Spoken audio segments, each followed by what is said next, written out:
Magandang umaga po sa ating lahat. Ito nga po, pagpasok natin sa trabaho. So, may dinaanan tayong karinderya sa tabi ng pwesto namin. So, ayan. Ika nga, share your blessing kahit hindi kalakihan. Ayan. Bumili po tayo kanina ng sopas. At saka, ito po palang si John Ray. Siya po ay galing po sa lugar ng Cotabato.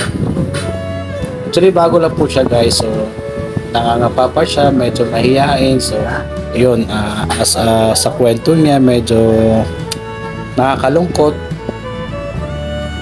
Kaya guys, yun, kahit ba paano medyo bago lang siya, kailangan natin tumulong, mag-adjust at tulungan muna natin siya habang nagsisimula pa lang siya dito sa bagong nilipatan niya. Yan pala si nanay.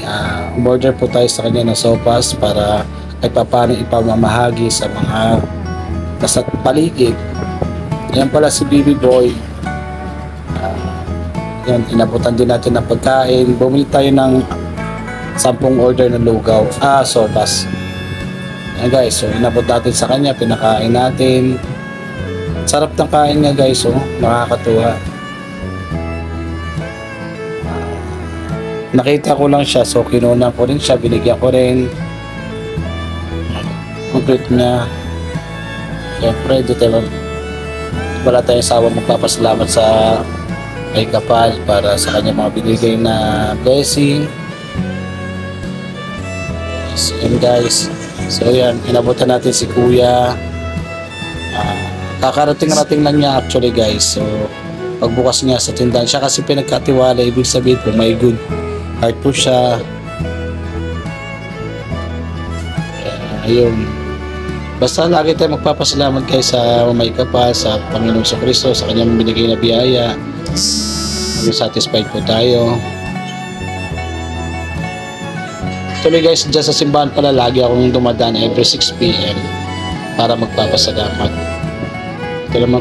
Ito naman po is katabi din namin dumating, so yun, kaya share blessing po lagi kahit hindi kalakihan po dumarating sa atin. Malaking bagay na po na makakatulong tayo kahit maliit na bagay, nakakatawa ng puso.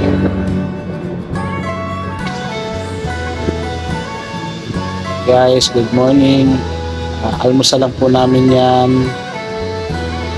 Sinishare ko lang, umorder ako para pamimigay lang din guys, para may kasabayan.